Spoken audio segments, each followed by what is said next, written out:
प्रिय विद्यार्थियों, नमस्कार। Jyotiba Phule group of education online शिक्षा में आप सभी विद्यार्थियों का स्वागत है। मैं Naresh Kumar Sharma, class 10th science. कई दिनों से आप लोगों को घर बैठे ही ऑनलाइन कक्षाएं उपलब्ध करा रहा हूं। मेरा सभी विद्यार्थियों से एक आग्रह है कि इस चैनल को लाइक करें, सब्सक्राइब करें, डाउट क्लियर करने हेतु कमेंट्स भेजें। धन्यवाद। देखिए, मैं आपको कल उपचयन अपचयन के बारे में बता चुका हूं। आज मैं आपको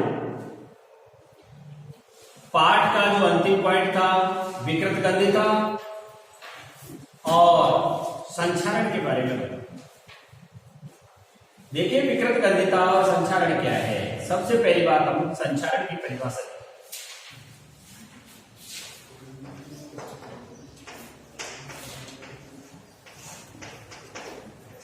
ये हमारा पॉइंट आ रहा है, दैनिक जीवन में जो उपचयन अभिक्रियाएं हैं उनके क्या क्या प्रभाव पड़ते हैं।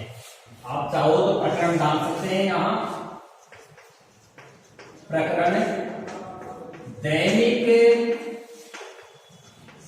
जीवन में उपचयन क्रियाओं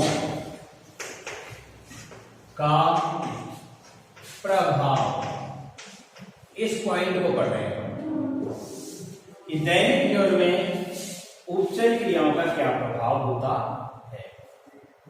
देखिए, हम जैसे बाजार से कोई नई वस्तु लाते हैं और उस नई वस्तु पर, जैसे लोहे की कोई वस्तु ले आए, थोड़े दिनों में ही हम क्या देखते हैं कि उनके ऊपर एक भूरे रंग की परत जम जाती है, जिसको हम कह देते हैं लोहे पर जंग लगना आती है। जैसे लोहे का तसला है, लोहे का तवा है, लोहे का नया चिमटा है, या फिर मकान बनाने के हेतु प्रयोग में लाए जाने वाले सरिये हैं। लोहे की बनी हुई नई चीजें आती हैं, तब तो चमकदार आती है नई वस्तु, लेकिन कुछ ही दिनों में उनके ऊपर क्या हो जाता है, एक भूरे रंग की परत चढ़ जाती है, जिसको हम क्या कह देते हैं, जंग लगना कहते हैं। क्या कह देते हैं इसको, जंग। वास्तविकता में ये जंग लगना ही एक संचारण है। ये क्या करता है, वस्तुओं को काट देता है। वस्तुओं को क्या कर देता है, काट देता है। आप ये मत समझिए कि लोहे पर ही जंग लगती है, नहीं। तांबे के ऊपर चढ़ने वाली परत को देखा होगा, हरे रंग की परत चढ़ जाती है। तांबे के बर्तनों को रख दो, बरसात के दिन आएंगे ना, जैसे नमी युक्त गीली हवा चलेगी, उस गीली हवा के तांबे के बर्तन के लगते ही तांबे के ऊपर एक हरे रंग की परत चढ़ जाएगी, वो तांबे पर जंग लगी। तांबा ही नहीं, चांदी की चीजों को देखा होगा आपने, काली पड़ जाती है। वो भी वातावरण से क्रिया करके और उसके ऊपर जंग लगना होता है। चांदी अर्जेंटम कहते हैं इसको, काली परत हो जाती है। इसीलिए तो क्या करते हैं, फिर आभूषण के साफ करवाने वाले से आभूषण साफ करवाते हैं, वो आभूषण वाला आभूषण साफ भी कर देता है। वो एक विशेष प्रकार का एक बार जब भभकता वज्र होता है उसको, उसके अंदर क्या करते हैं, लोहे को, सोने को भी पिघलाने की क्षमता होती है। उसमें HNO3 और HCl दोनों को मिला करके एक्वारिजिया बनाया जाता है। उसमें आभूषण को रख देते हैं, आभूषण का वजन कम हो जाता है, ऊपर की परत पिघल करके उसमें मिल जाती है। इस तरह से संचारण की क्रिया होती है। तो संचारण के बारे में लिख लेंगे, जब कोई वस्तु अपने आसपास, देखो, जब कोई वस्तु अपने आसपास, जब कोई वस्तु अपने आसपास अम्ल, आर्द्रता, नमी आदि के संपर्क में आता है, अम्ल, आर्द्रता, नमी आदि के संपर्क में आकर के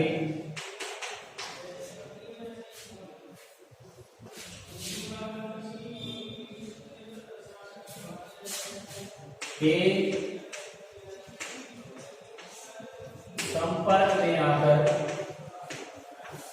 अम्ल आर्द्रता नमी आदि के संपर्क में आकर के क्या होने लगती है, संचारित होने लगती है।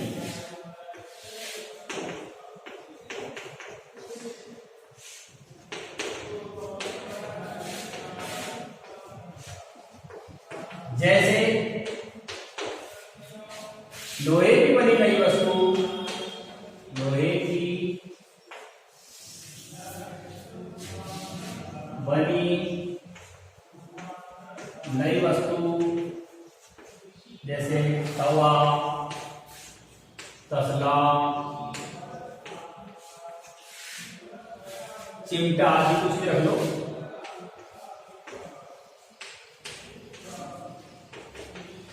आदि पर भूरे रंग की परत चढ़ जाना।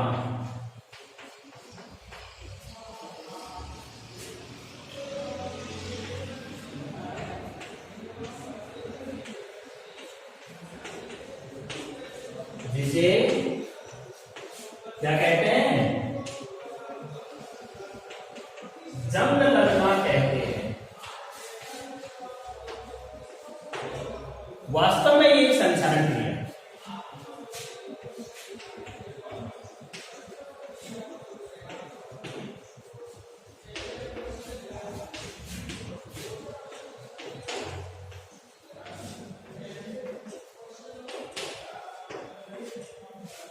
उसी प्रकार से तांबे के ऊपर हरी रंग की परत चढ़ जाना, चांदी के ऊपर काले रंग की परत चढ़ जाना, ये भी संचारण की एक है।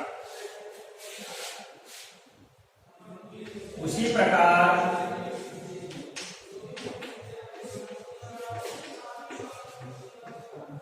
चांदी के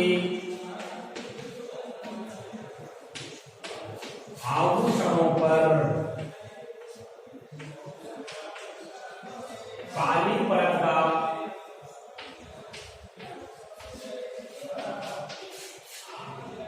चढ़ना तथा तांबे के बर्तनों पर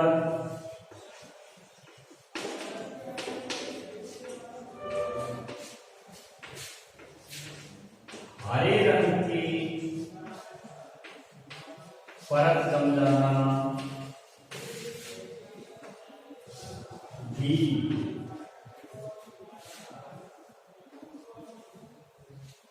संचारण के कारण से ही होता है।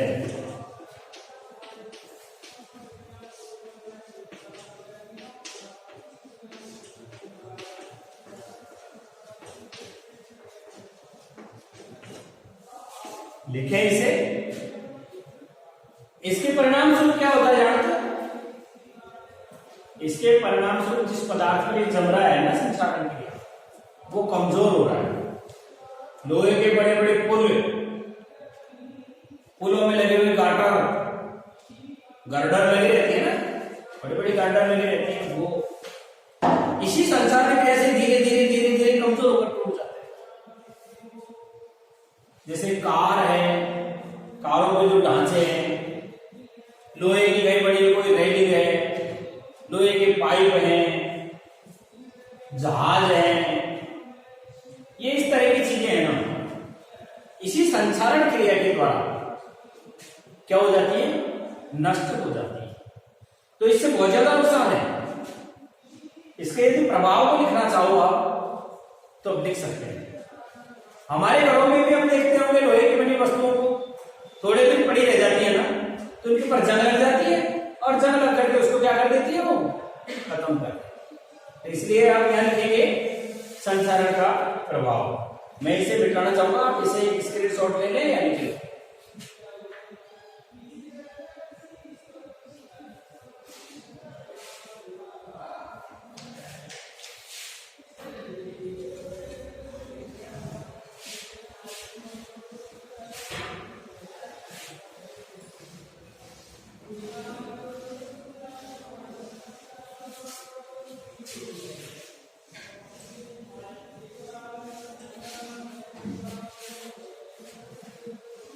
हाँ भाई, संचारण का प्रभाव लिखो। प्रभाव। देखो संचारण के प्रभाव स्वरूप जो मैंने बोला है ना अभी, उसे ही हम लिखेंगे कि संचारण के परिणाम स्वरूप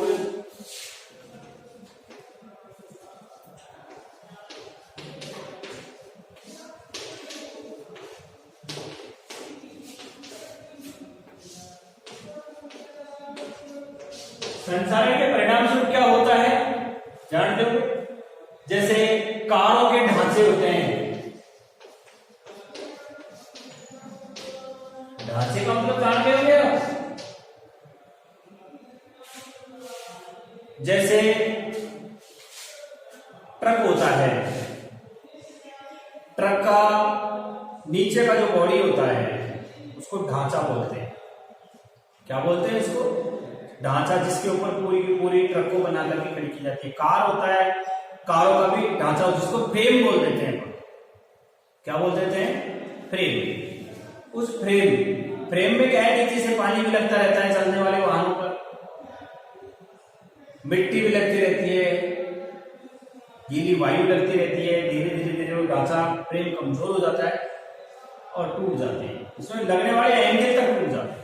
मकानों में लगने वाली बड़ी बड़ी गार्डर टूट जाती है।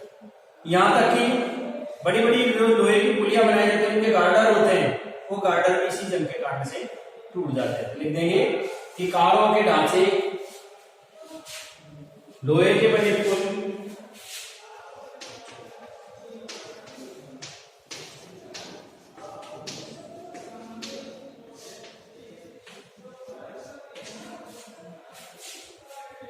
लोहे से निर्मित पुल, लोहे की रेलिंग, लोहे से बने जहाज,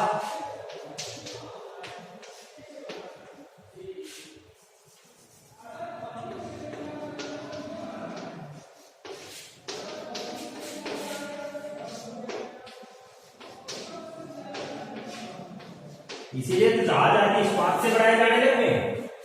लोहे से बने जहाज, नाव में भी लगा हुआ है ना, कट जाता है, छेद हो जाता है, इसलिए नाव डूब जाती है। लोहे की बनी हुई वस्तुएं क्षतिग्रस्त हो जाती है।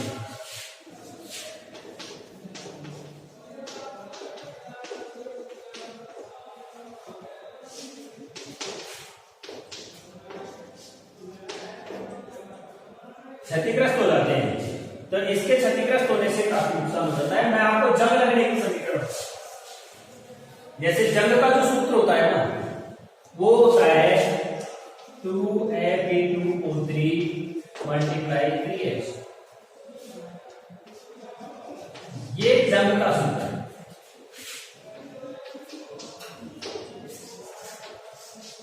अब इसके लिए क्या क्या आवश्यक हो गया? इसके लिए आवश्यक है लोहा, ऑक्सीजन और जल। ये तीनों जब जैसे ही मिलते हैं, लोहे की नई से नई वस्तु पर भी क्या शुरू हो जाता है? जंग लगने की क्रिया शुरू हो जाती है। जैसे 2 और 2 मल्टीप्लाई हो जाएंगे तो 4F हो गया, संतुलित करेंगे तो होता। ऑक्सीजन के कितने हो गए? 3 दूनी के 6 हो गए, तो 6O2 प्लस यहां देखेंगे हम 3 दूनी के 6 और 12, तो 6H2। ऑक्सीजन के कितने हो गए? 6 ये हो गए, 12 ये हो गए, 18 हो गए। तो हम देखेंगे ऑक्सीजन के 6 और यहां कितने हो गए? 6, 12 हो गए। हाइड्रोजन के कितने हो गए? 12 हाइड्रोजन हो गए, 12 हाइड्रोजन हो गए, ऑक्सीजन के 6। तो यहां पर संतुलित करके 6 कर देंगे। तो ऑक्सीजन 6 और 6 12 हो गई, तो ये ऑक्सीजन 6 और 6 12 हो गई, और हमारा समीकरण संतुलित है। हमारा समीकरण क्या हो गया है? संतुलित हो गया है। ये लोहे पर जंग लगने का समीकरण है। इसमें ये तो हो गया आयरन, आयरन माने लोहा, ये आपकी ऑक्सीजन हो गई है, ये आपका जल हो गया है। इन तीनों परिस्थिति के मिलते ही ये लोहे पर जंग लगते हैं। इसी को हम क्या कहते हैं? संचालन के नाम से जानते हैं। नया है हमारा दैनिक जीवन में उपचय क्रिया के द्वारा विकृत गंधता होना। विकृत गंधता का मतलब जान रहे होंगे, गंध का उत्पन्न हो जाना। मैंने कल भी आपको इसके बारे में बताया था कि तेल और वसा युक्त जो चीजें हैं उनको यदि हमने लंबे समय तक वायुमंडल में खुला छोड़ दिया तो उनके ऊपर क्या हो जाएगी, ऑक्सीजन से क्रिया करके और विकृत गंधता आती चली जाती है, जिसके कारण उनके स्वाद में और उसके गंध में क्या आ जाता है, अंतर आ जाता है। इसी को हम क्या कहते हैं, विकृत गंधता के नाम से जानते हैं। आज आपका ये पाठ समापन की ओर जाता जा रहा है। विकृत गंधता के बारे में सीखेंगे। ये आपने नोट कर लिया होगा, मैं मिटा देता हूं इसको।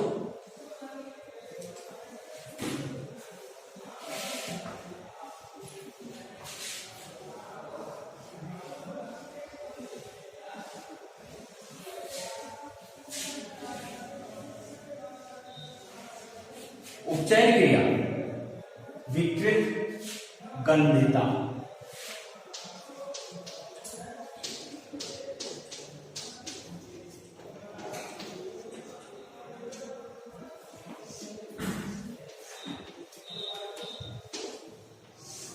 देखो, आपने एक चीज देखा होगा कि वसायुक्त अथवा तैलीय खाद्य सामग्री जब लंबे समय तक रखी रह जाती है तब उनके स्वाद और गंध में परिवर्तन होने लगता है।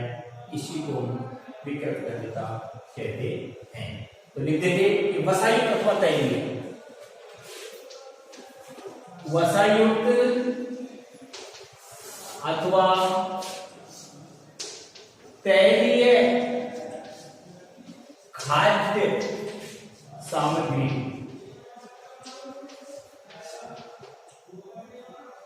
इसका मतलब होगा चिकनाई वाली और तेलों के द्वारा बनी हुई जो खाद्य सामग्री लंबे समय तक जब रखी रह जाती है, लंबे समय तक रखी रह जाती है तो उनके स्वाद और गंध में अंतर आ जाता है। इसे ही विकृत गंधता कहते हैं। और ये हुआ क्यों? ये इसलिए हो गया कि वायुमंडल की ऑक्सीजन ने इन तैलीय और वसायुक्त चीजों से क्रिया कर दी, परिणाम स्वरूप इनके स्वाद और गंध में अंतर। मैंने आपको कल भी बताया था, लंबे समय तक यदि हम क्या रख दें, तेल को रख दें, घी को रख दें, तो लगातार वो ऑक्सीजन से क्रिया करके और नए खाने योग्य बनते चले जाते हैं। नमकीन के पैकेट को यदि हमने खोल करके रख दिया, उससे वायुमंडल की ऑक्सीजन लगातार संपर्क कर रही है। 8 से 10 दिन बाद यदि उसको हम खा करके देखेंगे तो उसके स्वाद में, उसकी गंध में, खुशबू और उसका स्वाद पूरी तरह से क्या चुका होता है, बदल चुका होता है। इसे ही हम क्या कहते हैं, विकृत गंधता कहते हैं। इसीलिए इसको रोकने के लिए क्या करते हैं, एक तो ऐसे वायुरोधी बर्तनों का इस्तेमाल करते हैं जिसके अंदर ऑक्सीजन प्रभावित नहीं हो। ऐसे बर्तन में उसे पैक करके रख दिया जाता है ताकि उससे वायुमंडल की ऑक्सीजन का क्या नहीं हो पाए, संपर्क नहीं हो पाए। या फिर जो पैकिंग होती है, उन पैकिंगों के अंदर ऐसी अक्रिय गैस को भरा जाता है जो उस खाद्य सामग्री से क्रिया नहीं करती है। जैसे चिप्स वगैरह है, नमकीन वगैरह, इनमें नाइट्रोजन अक्रिय गैस भरती जाती है। जब तक नाइट्रोजन उसके अंदर रहेगी, पैकिंग के अंदर, चिप्स की हो चाहे नमकीन की, तब तक उसको क्या नहीं होने देगी, वो खराब नहीं होने देगी, उसके स्वाद में, उसके गंध में अंतर नहीं आएगा। यदि मान लीजिए उसके अंदर भरी हुई ऑक्सीजन, वो क्या नाम से नाइट्रोजन बाहर निकल गई, ऑक्सीजन का संपर्क हो गया, तो खाते ही हमें पता चल जाएगा, उसके स्वाद में, उसके गंध में फर्क हो जाएगा। इसे ही हम किस नाम से जानते हैं, विकृत गंधता के नाम से जानते हैं। इसके लिए पॉइंट डालने कुछ कि उपचयित होने पर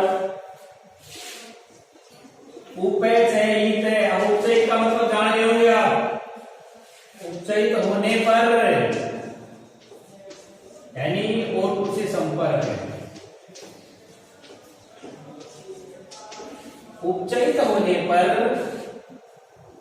वसा और तेल विकृत ग्रंथि हो जाते हैं। वसा व तेल विकृत गंधी क्या हो जाते हैं? विकृत गंधी हो जाते हैं।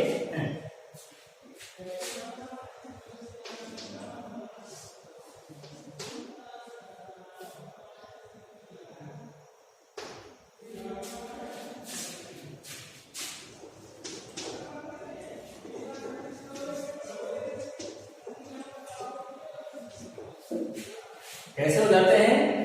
विकृत गंधी हो जाते हैं। तेल और रासायनिक जो खाद्य सामग्रियों में उपचयन की क्रिया को रोकने के लिए क्या मिलाया जाता है? प्रतिऑक्सीकारक मिलाया दिया जाता है, ऑक्सीजन की क्रिया को रोकने वाला। तो दूसरा पॉइंट लिख लो कि तेल और रासायनिक खाद्य सामग्रियों को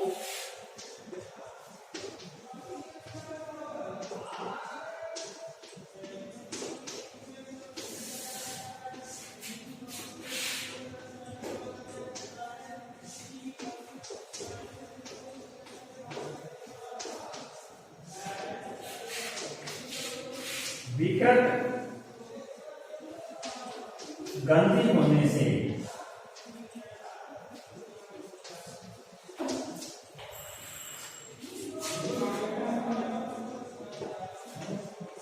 रोकने के लिए प्रतिऑक्सीकारक मिलाते करते हैं।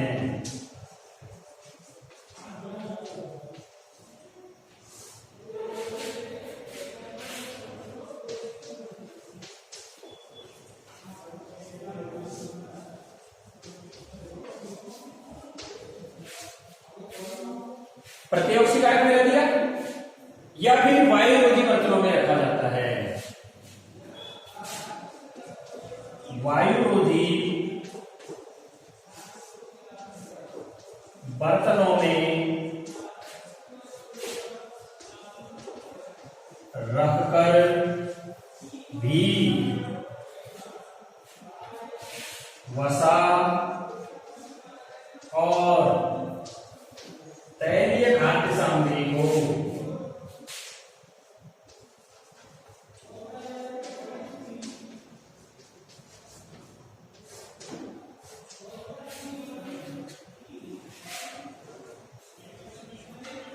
बताया जाता है।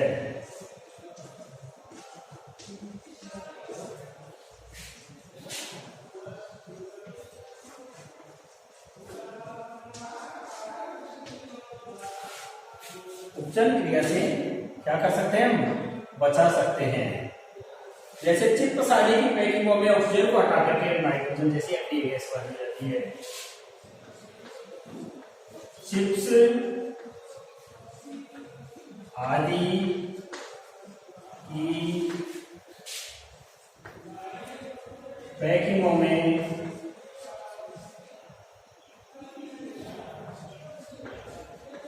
O2 हटाकर N2 गैस भर दिया जाता है। इस तरह से आपका ये पॉइंट कंप्लीट होता है। अब इससे संबंधित 2-3 क्वेश्चन हैं, इन क्वेश्चनों को करवाऊंगा मैं। पहले आप इसे लिख लें या इसका आप स्क्रीनशॉट ले लें। नोट करेंगे सभी।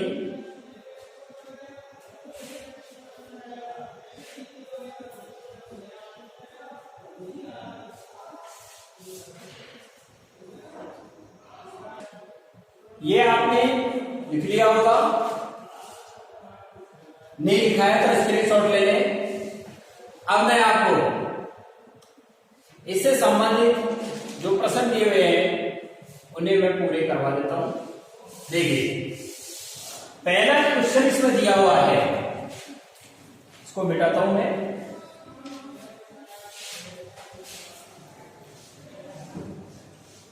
प्रश्नों को आप साथ साथ ही करते जाइए और उसी के साथ साथ उन्हें याद करने का प्रयास करें, तो आपको सहजता महसूस होगी। आगे आपका कोर्स कठिन नहीं माना जाएगा, आपकी पढ़ाई में रुचि बढ़ जाएगी। आप देखिए, मैंने जितने भी नोट्स बनवाए हैं, इन सारे नोट्सों के द्वारा अपने आप ही ये सारे प्रश्न हल होते चले जाएंगे। हमें अपनी तरफ से कुछ भी नहीं कहना है। जितने भी मैंने आपको नोट्स बनवा दिए हैं पाठ के आधार पर, उन पाठ के आधार के बनने वाले नोट्स में ही सारे प्रश्न छुपे हुए हैं। जैसे अभी हमारा ये प्रश्न है कि जब लोहे की कील को कॉपर सल्फेट के विलयन में डुबोया जाता है तो विलयन का रंग क्यों बदल जाता है? ये प्रश्न है। क्वेश्चन हमारा क्या है, जब लोहे की कील को कॉपर सल्फेट के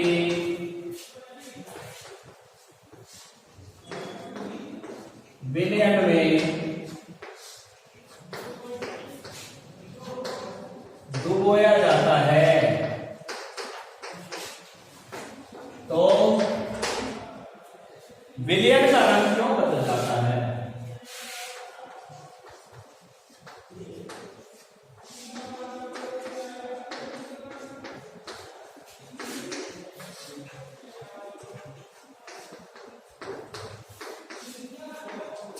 देखिए, इस प्रश्न को मैं पहले भी करके आपको बताऊं। हम जानते हैं कि लोहा अधिक अभिक्रियाशील धातु है, बजाय किसके? कॉपर की। कॉपर की जो क्रियाशीलता है ना, वो लोहे से कम है। इसलिए क्या होता है कि लोहे की कील को जब कॉपर सल्फेट के विलयन में डुबाया जाता है ना, तो विलयन का जो नीला रंग है ना, उसे आयरन लोहा विस्थापित कर देता है। अर्थात कौन सी अभिक्रिया हो जाती है? विस्थापन की अभिक्रिया हो जाती है। विस्थापन की अभिक्रिया का परिणाम स्वरूप आप देख रहा, मैंने नोट्स में लिखवा रखा है कि अधिक अभिक्रियाशील तत्व के द्वारा कम अभिक्रियाशील तत्व को क्या कर दिया जाता है? विस्थापित कर दिया जाता है, दूर हटा दिया जाता है। परिणाम स्वरूप विलयन का रंग नीले से कैसा हो गया? मटियाला हो जाता है। आप इसके लिए एक प्रयोग कर सकते हैं। 3 कील लीजिए, लोहे की 3 कील लीजिए, उन्हें अच्छी तरह से रेगमाल से रगड़ दीजिए, साफ कर लीजिए ताकि उनके ऊपर चमक आ जाए। जैसे मैं आपको उदाहरण दे रहा हूं,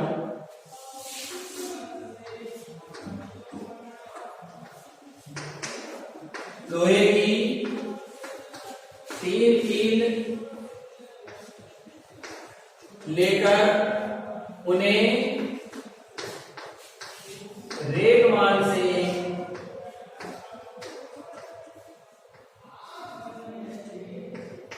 रगड़ कर साफ करेंगे।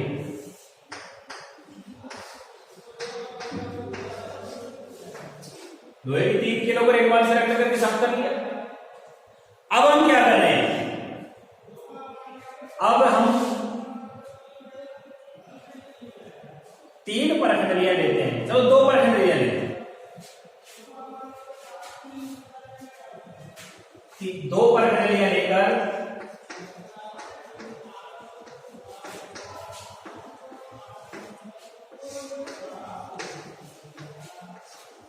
दोनों में CuSO4 का विलयन बांटते हैं।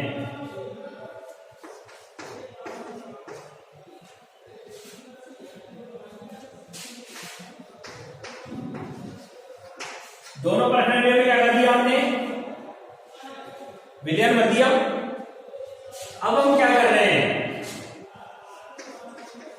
एक CuSO4 युक्त परत नली में 2 किलो को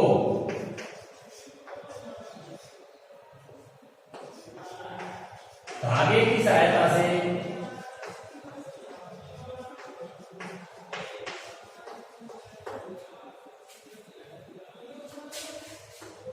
एक परत नली में डुबोते हैं।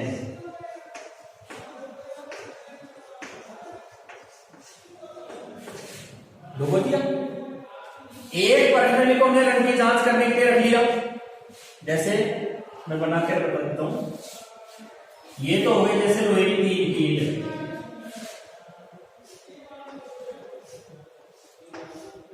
इन तीनों किलो को मैंने वेगमान से रगड़ करके साफ कर लिया और 2 किलो को धागे की सहायता से एक परत नली में डुबो दिया। दोनों में धागे की सहायता से हमने क्या कर दिया, परत नली को डुबोने के लिए मैंने यहां 2 परत नलियां बनाई। परत नली नंबर 1 इस पर मैंने ये लिख दूंगा, ये परत नली नंबर 2 हो गई। ये दोनों परत नलियां ले ली हमने और दोनों परत नलियों में हमने कॉपर सल्फेट का विलयन भर दिया है। ये देखो नीले रंग का।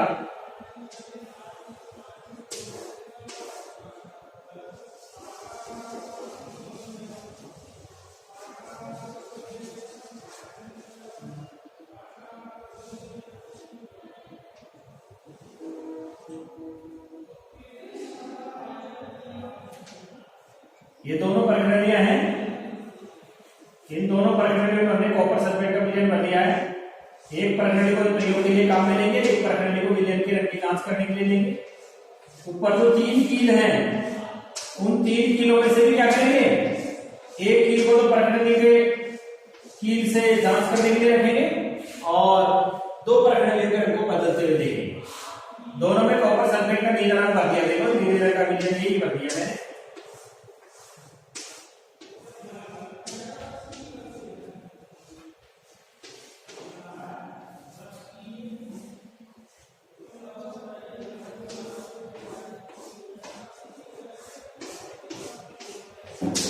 दोनों में नीले रंग का भर दिया है और इनके ऊपर मैंने ए और बी एंट्री कर दिया है। ये ए परत नली है, ये बी परत नली है।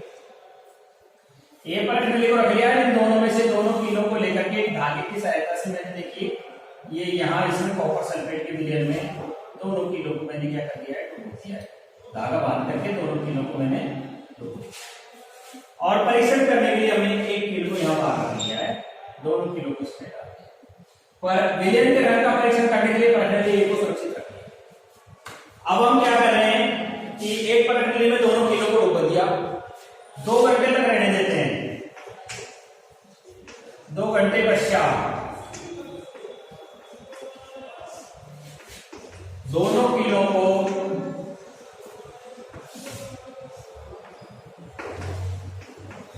परत नली बी से बाहर निकालते हैं।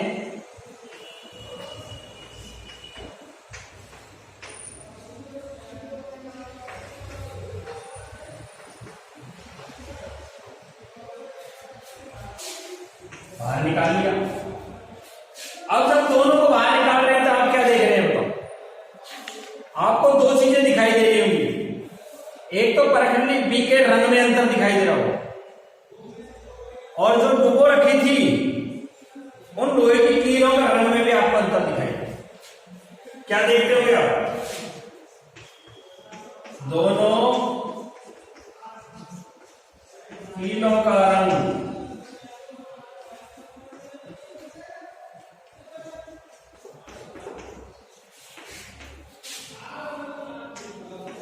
भूरा हो गया है।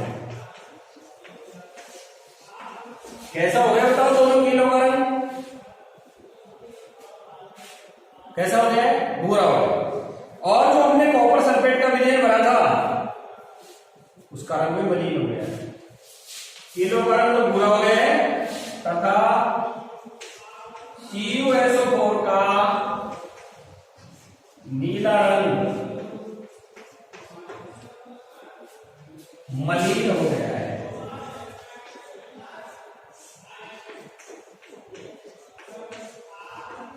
ये है ना, तो नीले रंग का था, या ये मलिन हो गया है, पहले से इसके रंग में अंतर आ गया। ये व्हाइट बिल्कुल नीला था और ये मलिन हो गया है, गंदा कलर हो गया है इसका।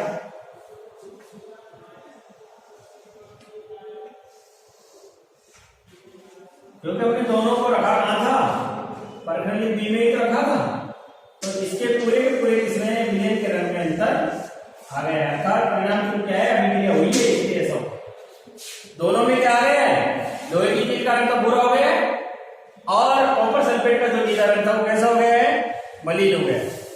कहने का तात्पर्य ये, इसके क्या क्या अभिक्रिया हुई, देखो अभिक्रिया हो गई Fe plus CuSO4, reaction arrow FeSO4 plus Cu। देखिए ये अधिक अभिक्रियाशील तत्व है आयरन, जिसने कॉपर को विस्थापित कर दिया और कॉपर अलग हो गया है और उसकी जगह आयरन सल्फेट बन गया है। क्या बन गया है, आयरन सल्फेट। ये मैं आपको पहले भी समझा चुका हूं, यानी कॉपर सल्फेट में से कॉपर को बाहर निकाल दिया है किसने, आयरन ने, और उसके स्थान पर लिया। क्यों, क्योंकि आयरन है जो कॉपर से अधिक क्या है, आयरन कॉपर से अधिक अभिक्रियाशील है, इसलिए इसे हम क्या कहेंगे, विस्थापन अभिक्रिया भी कहते हैं। यहां लिख देता हूं, कॉपर का विस्थापन, कॉपर का Fe द्वारा विस्थापन कर दिया गया है।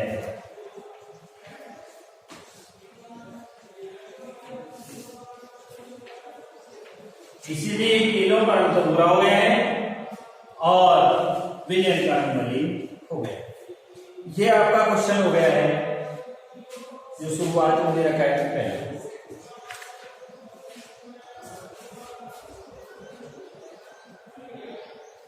देखिए ये अपन ने विस्थापन अभिक्रिया का उदाहरण दे दिया। अब इसका नेक्स्ट क्वेश्चन में लिखा हुआ है कि विस्थापन अभिक्रिया की कोई अन्य दो समीकरण लिखिए। तो ये आपने लिख लिया होगा या स्क्रीनशॉट ले लीजिए। मैं आपको विस्थापन अभिक्रिया की दो समीकरण लिख करके और बता देता हूं। देखिए कैसे,